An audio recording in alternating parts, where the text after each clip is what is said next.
Sergeant Justin Wall, the Orange County Sheriff's Office Professional Standards Section. Today's date is April 28th, 2021, and the current time is 9:57 a.m. This interview is being conducted at the Office of Professional Standards located at 2500 West Colonial Drive. I'm interviewing. Can you just state your rank and name for me? Master Deputy Jonathan Reeves. Also present in the room is Sergeant Michael Harmon of the Professional Standards Section. Deputy Reeves, are you aware that I'm recording this interview? Yes. Has anyone threatened, coerced, or offered you any preferential treatment to give this statement? No. Are you under the influence of drugs or alcohol that may impair your testimony? No.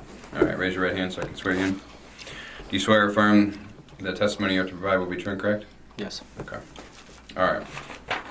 So, as we kind of just discussed, I'm conducting an investigation into a incident that occurred on March 23rd, 2021, in which you were a backup deputy for a traffic stop involving Sgt Vidler. Your body-worn camera reflects that you were there for this traffic stop on I-4. Yep. Do you have a recollection of that incident? It's a couple of weeks ago.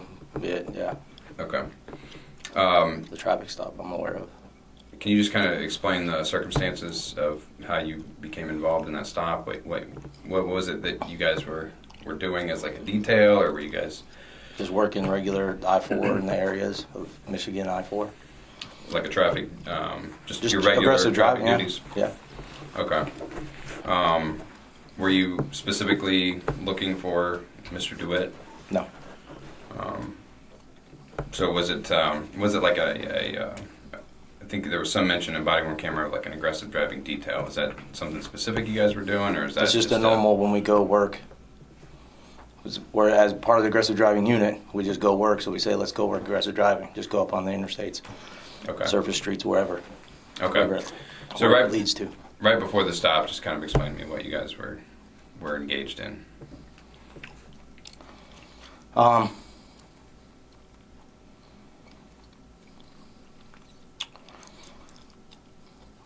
I-4 area Right. of Michigan. Okay. Running radar or just looking for... Aggressive, yeah, just aggressive driving. Okay.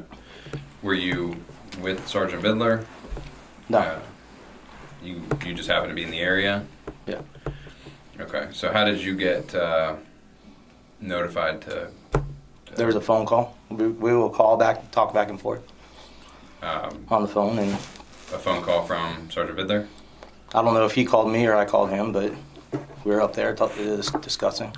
Okay. And what did he say? He said, I have Metro State on I-4. Okay. So what did you do?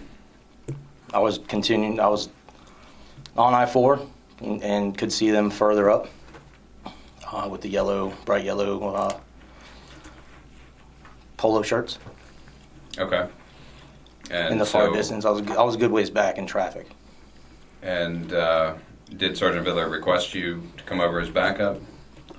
He didn't really request me, but I knew he was gonna. I knew that because we've been told to not approach them, essentially have a backup. So I started making my way up that way. Okay. So you knew that Sgt Vidler was going to want backup for the traffic stop? Yes. If he was going to do a traffic stop, yes. All right. So just kind of describe to me what you saw when you arrived. When I got up to where he was at, I saw him activate his lights, and traffic started slowing down. He moved over.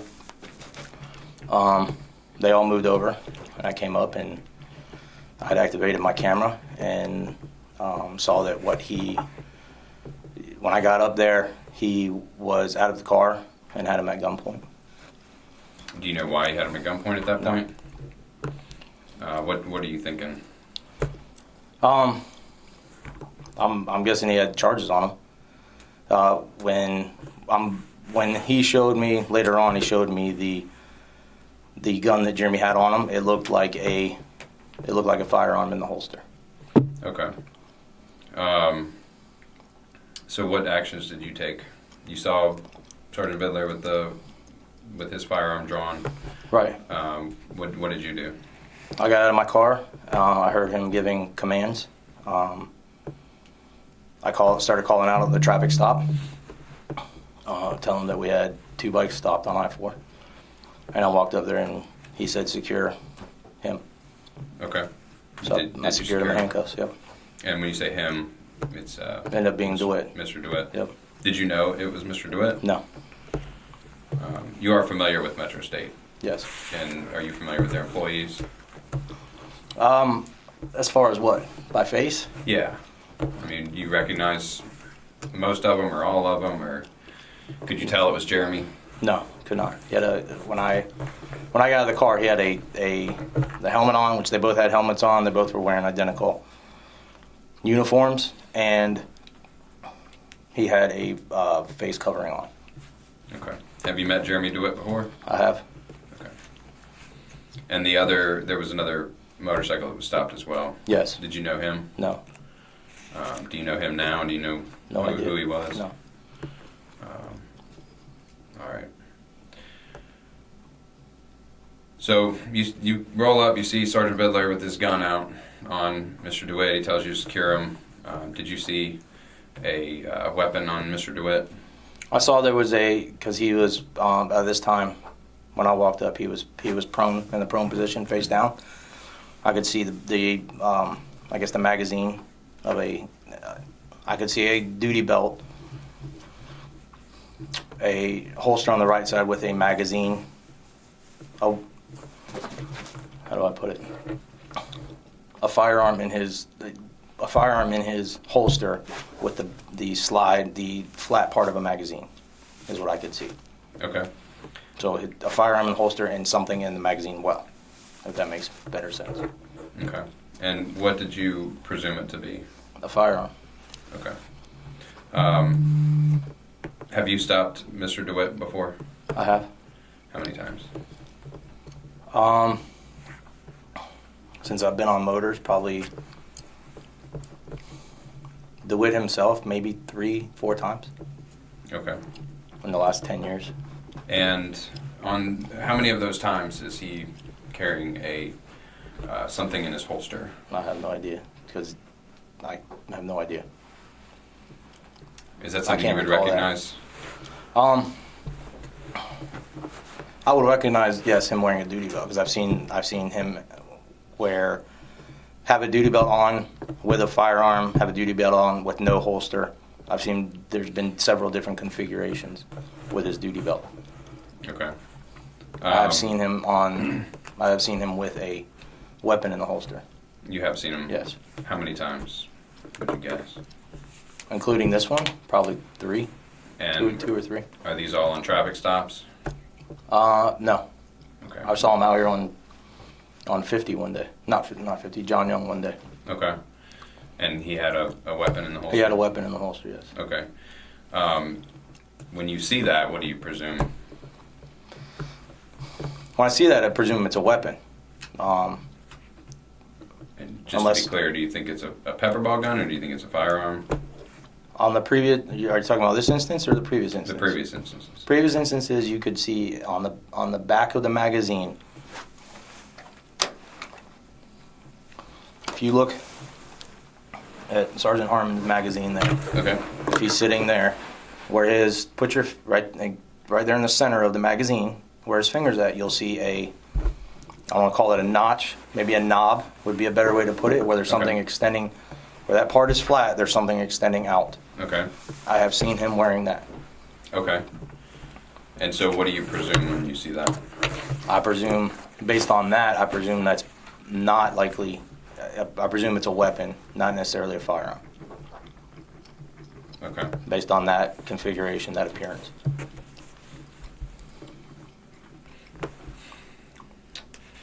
So whenever you have stopped him, what actions do you take? I mean, have you ever put him down at gunpoint? I didn't. No. In the previous times? I have not stopped him. I've seen him. I have not stopped him with, to my recollection, I have not stopped him with a firearm or a weapon until being involved with this situation. Okay. But you've seen him. Correct. With a weapon. Correct. Have you ever put him down at gunpoint? I have not. No. Previously. No. Why not? Because that time time I just explained, and then there's a time when I was on aggressive driving the first time, and we followed. There's 3. I don't know if he was one of them, but there was 3 guys that I followed down I-4. Down I-4, ended up going southbound on John Young, and did a traffic stop once I had several other people with me to do a traffic stop on them at John Young and I believe Oak Ridge. But in that situation, I had previously seen them riding with firearms on their holsters. I don't know if it was DeWitte, but I had seen them with firearms. Okay. But specifically with DeWitte, you've seen him with a weapon in the holster. You presume it's a. How do you know it's not a firearm? You just presume because of that knob. In that situation, I presume because of the knob, it was not. Okay. But that's also not a risk that I'm willing to take. To presume that every time it's right. Not a firearm. But you've never approached him about it, or no? Have you ever had any discussions with Mr. DeWitte about what are you carrying? No. I have not. I mean, is that what is your knowledge of Mr. DeWitte carrying pepper ball guns? Has there been discussion about that before? Not with me, no. Not that I'm aware of. Okay. Other than what I've seen on the multiple YouTube videos of him screaming about it and him screaming about it on the traffic stop. Right. Okay.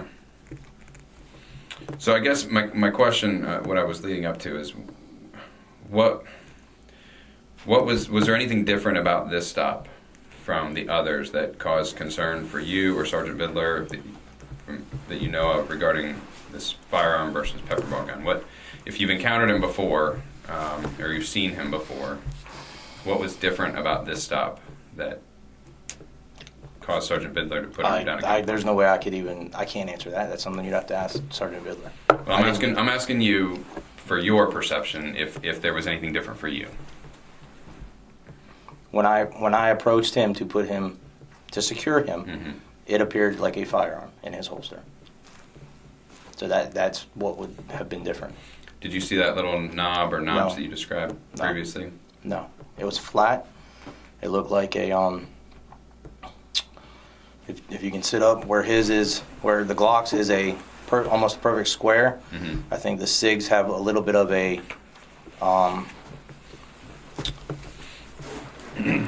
the shape is different, where it has a part where you can actually maybe put your thumb there to pull it out if you had to. It had that different of a shape. Okay. So it appeared to me. That's what appeared to me to be a firearm. Okay. When I saw it.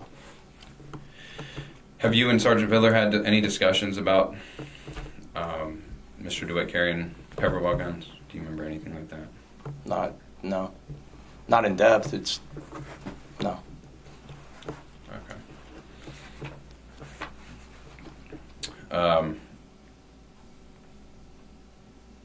I guess I'm still just trying to figure out what was different this time. And I know you can't answer for Sgt Vidler. I'm aware of that. But if he's been stopped before with pepper ball guns, maybe not by you, but by other people, I guess I would presume that in motors, and this may be completely off base, but I would presume you guys have talked about it. So that's where I'm just trying to figure out if he's been carrying this pepper ball gun for years, as he alleges.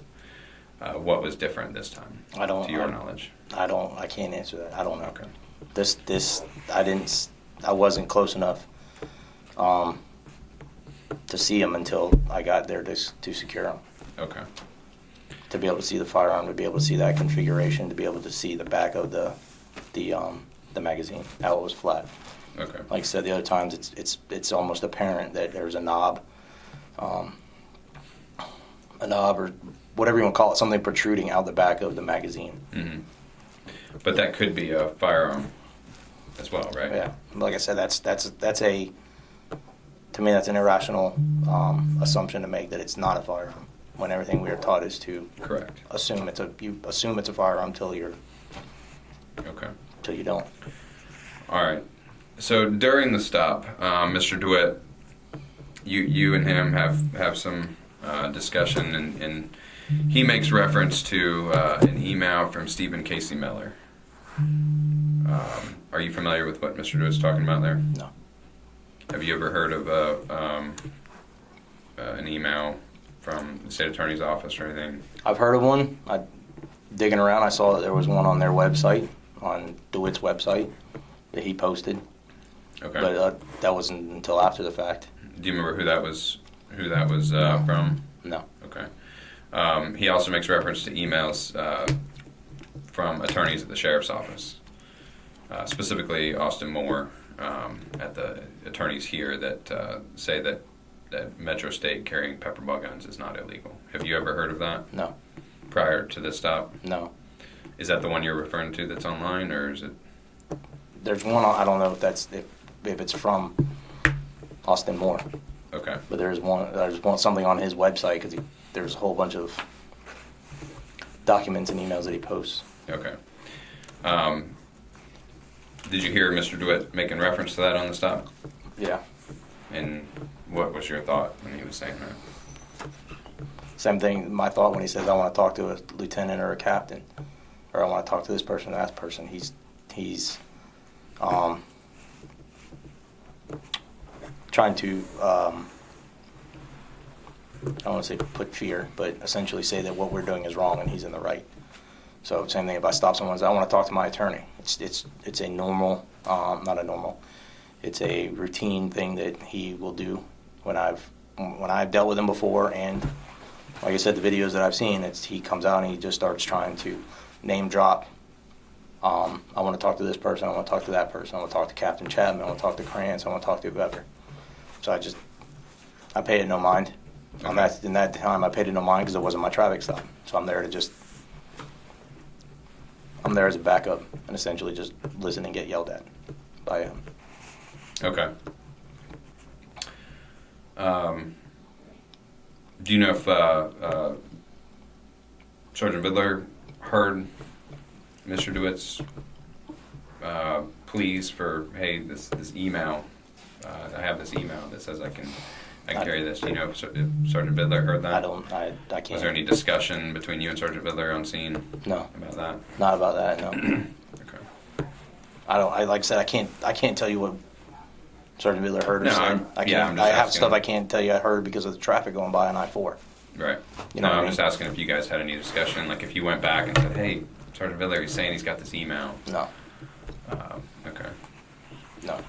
Most of the time when I've heard him talk, it's not accurate. When I've heard DeWitte talk, it's inaccurate information that he professes. Okay. And how many times would you say you've interacted with Mr. DeWitte? I mean, over the years. In total? Yeah. Between traffic stops, between court appearances, including this one,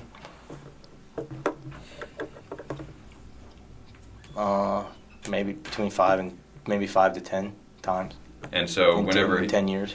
Whenever you're discussing stuff with him, is it common for him to spitball all kinds of different, like you were saying, things that Yes. you find out later to not be true, or things that you Yes. know aren't true? Yes, it's common. Yes, because he'll also throw out traffic. He'll throw out statutes. This 970 says this, or 316 says this, or 320 says this, or whatever. Same thing with his employees that I've stopped. The exact same rhetoric comes from them. 320 says this, 316 says this. All of these things I can do, I'm allowed to do based on these things. So when he starts talking about this email, you automatically, it's just another thing that he claims. Correct. Okay. And you didn't really buy it No. because of the previous times of him crying wolf kind of thing. Correct. Okay. He did ask for a lieutenant 17 times actually on the stop. Did you hear those requests? Yes. Did you ever request a lieutenant? No. Did you ever later talk with your lieutenant or tell your lieutenant, hey, he wanted to talk to you? Not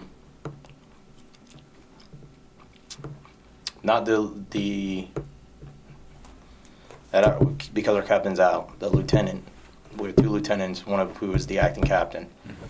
He was there, and Who we was said Lieutenant Crab, Okay. acting Captain Crab, Okay. in the office. Did you say anything to Lieutenant Crab? Hey, LT, I don't know if it was mentioned. Lieutenant.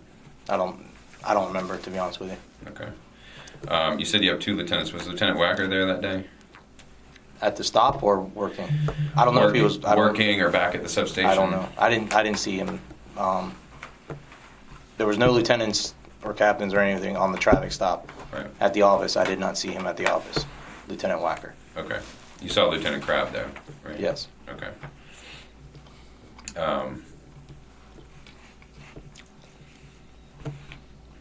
Do you know if Mr. Dewitte ever spoke with a lieutenant or captain or at his request?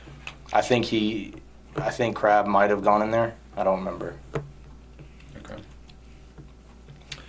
I don't remember. I don't recall that. Okay. All right. After the stop, did you go back to the station where Mr. Dewitte was interviewed? Yes. Where was that? Sector 4. Okay. What was your involvement in the follow-up investigation that took place? Just kind of walk me through what happened when you guys got back to the station. I saw them walk him into the side door of Sector 4 into the motor office and from the parking lot, and then I saw him later on sitting in the, I don't know what you call it, a lunchroom or whatever it is, the corner, the office. There's a open office that has a table and chairs and stuff like that, filing cabinets. I saw him sitting in there. Okay. Which is where I believe they then did the interview with him. Okay. Did you have any other involvement in the follow-up investigation?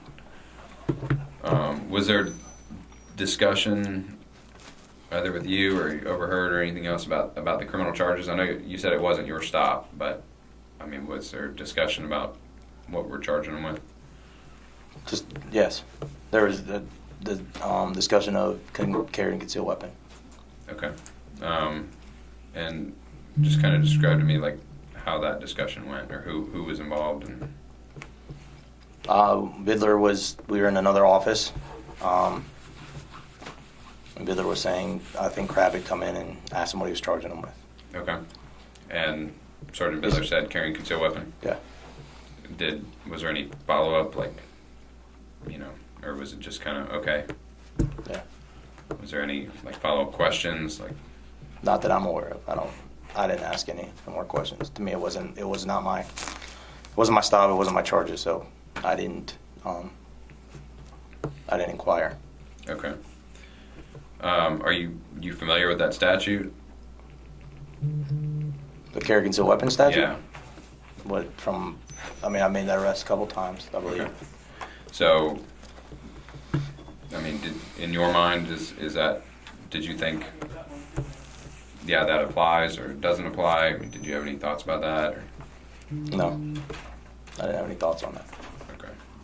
Like I said, that was his charges, and I went with that. Okay. They were his charges, so I could only assume that he had already worked that out himself. Okay.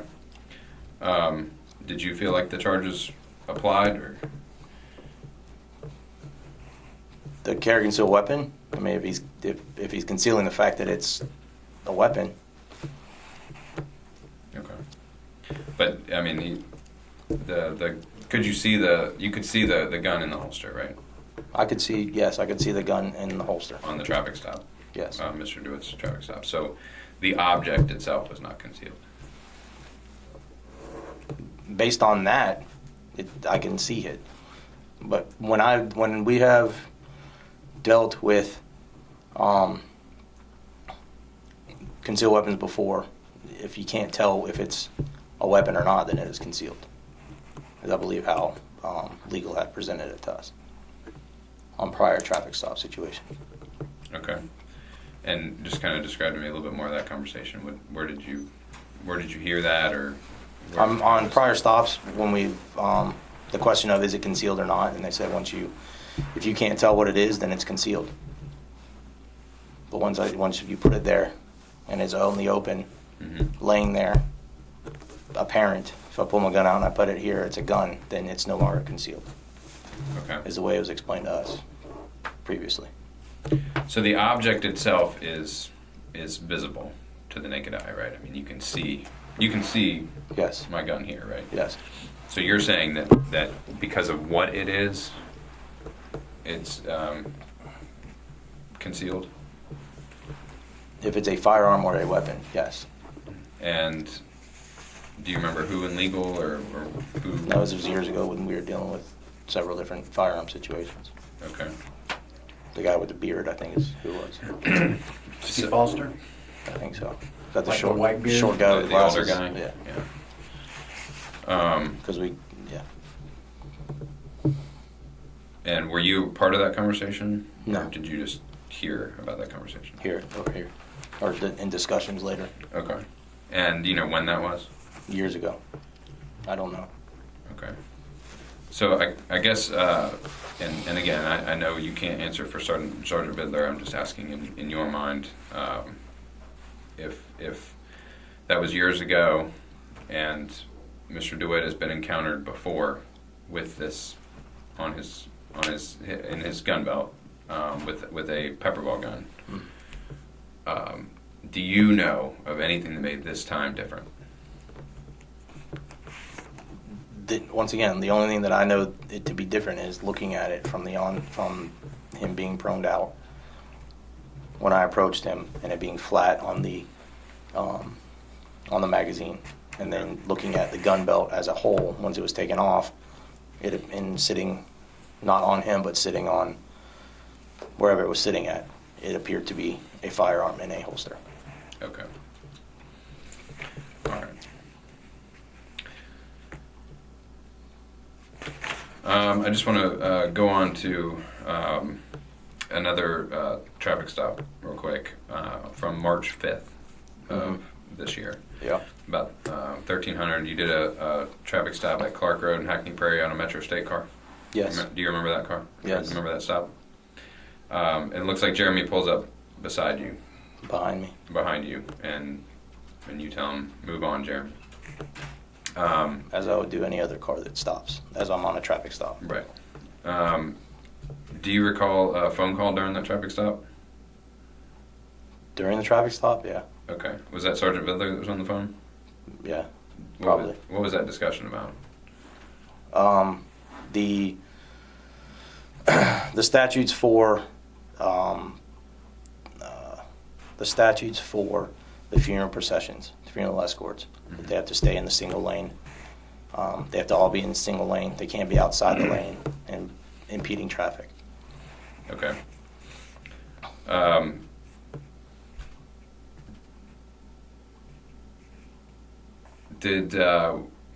Was there any discussion about the gun belt and the pepper ball gun during that conversation? Not that I know of. Not that I'm aware of. Okay. Or not that I recall. Because at some point you said, "I'll see." You said, "If I see him again, I'll address it." That's kind of how you ended the conversation. If he comes back, I'll address it. And just what were you referring to? Him coming back after being told to leave. Oh, okay. He was there. Okay. I said, because I waited to stop that guy. We say it was on Clark Road, a distance from where I last saw whoever's on the motorcycle. Mm-hmm. So gained some distance. Then I did a traffic stop. Yep. I look back and he's there. So I wave him on, go, get out of here. I don't want whatever I said. Keep going. This doesn't concern you. Whatever I said to him. So when I said that, it was if he comes back again, I'll have to address it with him now coming back and reinserting himself in a traffic stop. Okay. Which he's done multiple times. When we've stopped one person, he comes and inserts himself into the traffic stop. Okay. So being the fact that I'm now there, one-on-one, two versus two-on-two, one-on-one, keep going. Whatever. He's running his mouth. Like I said, I'm on the side of the road. Whatever. Okay. Whatever. Run your mouth. Keep going. If you come back, I'll obviously have to deal with that later. Okay. Did you see any type of pepper ball gun or firearm in the holster at that point? Didn't even look. Okay. Wouldn't even know to look. I was more concerned with him, seeing him go by me, seeing him go that direction, and not getting shot by this guy in the car. Right. Okay, so there was no discussion about from Sergeant Vidler, hey, did he have a gun on him? And the response is, oh, if I see him again, I'll address it. That wasn't in reference to not that I recall. the firearm. No. Me seeing him again is him coming back on the traffic stop. Okay. So once again, my focus is on the guy in the car. Yeah. And getting the tickets written and getting out of there. So that's my focus. Right. Okay. So there was no discussion about the pepper ball gun or the gun during Not that I recall. Okay. All right. How involved are you in this the ongoing investigation with Mr. Dewitte? What do you mean? Are you familiar with an ongoing investigation that has been going on for years with Mr. Dewitte? Other than this traffic stop, I'm not aware that I'm involved with it, or being here with you, I'm not aware that I'm involved with it. Okay. From that standpoint. Are you familiar with the fact that Sergeant Vidler has engaged in an investigation, like a long-term investigation? I know that him and Ramsey had an investigation, yes. Okay. Are you involved in that No. at all? No. Okay. Are you familiar with Sergeant Vidler making contact at various places of business with clients that do business with Mr. DeWitt? No. So Mr. DeWitt does different businesses, or has clients that he does business with. No. Have you ever heard of Sergeant Vidler go into these businesses? No. And explaining that Mr. DeWitt is X, Y, and Z, a horrible person, No. blah, blah, blah, don't do business? You never heard of that? No. There's never been any discussion about that? Not that I'm aware of. Okay. But I've never had that discussion. No rumor or anything like that? No. Okay. Are you aware of Sergeant Vidler contacting insurance companies while on traffic stops or otherwise regarding Mr. DeWitt's insurance? To confirm if they have insurance, yes. Okay. Is that a common practice in the motor unit? Or as in your time in law enforcement? I have not. I have never done it, no. Okay. Have you stopped people without insurance before? Yes. Okay. And so what do you normally do? Write them the insurance ticket. Okay. Write them the photo, whatever exhibit. Go ahead. Have you ever heard of other people other than Sergeant Vidler calling insurance companies to address insurance concerns, either on a traffic stop or later on? Are you familiar with any of that? No. Other than the only time I've heard of it is if it's with a commercial vehicle, and Vidler called to confirm if their insurance is for a commercial vehicle or for your personal vehicle. Because Okay. apparently there's a statute, which I wasn't aware of, but there's a statute that says you have to have commercial insurance for commercial vehicles. You can't use a personal insurance. Which makes sense.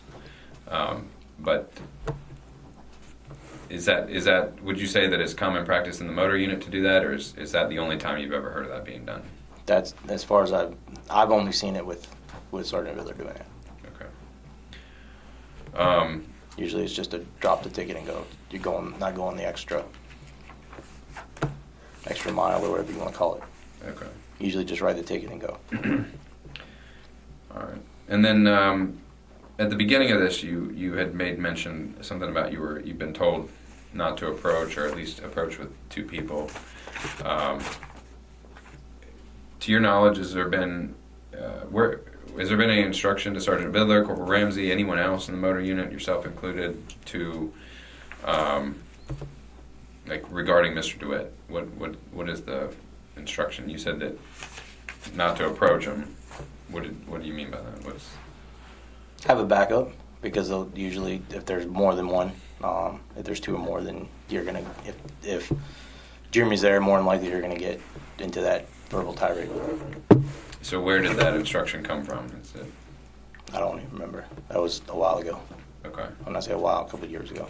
Has there ever been any other instructions like stopping Jeremy Dewitte or stop? We've been told before to, yes, stop. And where did that come from? Whoever the captain was at the time. Were you years ago? Were you told that specifically, like in a briefing, or are you just hearing it through hearsay? Do you remember? I don't remember where it came from. But you believe it was a captain? It came from our chain. Do you know which captain? I don't even remember. Like I said, it was years ago. And what was the instruction or the? Well, we had gone from go enforce whatever on them. If you see them doing something, take whatever actions. To if you see them doing something, follow them till they get to whatever, so you don't interrupt the funeral, and then address it from there. But then there was instances where they would see that we were following them to staying with them, surveillance, whatever you want to call it, to the venue, wherever they were going to, whether it be a funeral home or a graveside, whatever, cemetery. Mm-hmm. But then they would, when you try to stop them, they turn around and beat feet, or they would see us and they would just beat feet before we could get there and leave. To then don't even disregard them, put blinders on. So we've had all three different. And that was all years ago. Has there been anything recent? Any instructions recently? There's been some reason, just leave them alone. Do you remember where that came from? No. Who told you that, or is that just sort of rumor that circulated in motors, or did it come from an actual chain of command? I don't remember where it came from.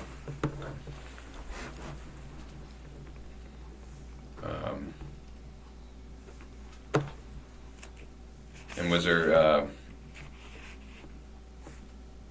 any instruction that you know of to Sergeant Vidler to conclude his investigation on Mr. Dewitte? I know there was talk that they were given a certain amount of time a couple of years ago. When he was doing his investigation, he was given time and then an end date as to when they had to have everything done by. Okay. And do you remember when the end date was? I don't know. But it was years ago, would have been the end date, right? Or, are we still within that window? For what they were doing, because I believe they had a bunch of charges on them and trying to do warrants and stuff like that. And that was Recently? No. Just maybe 2 years ago. That investigation you alluded to before. Then. Mm-hmm. Okay.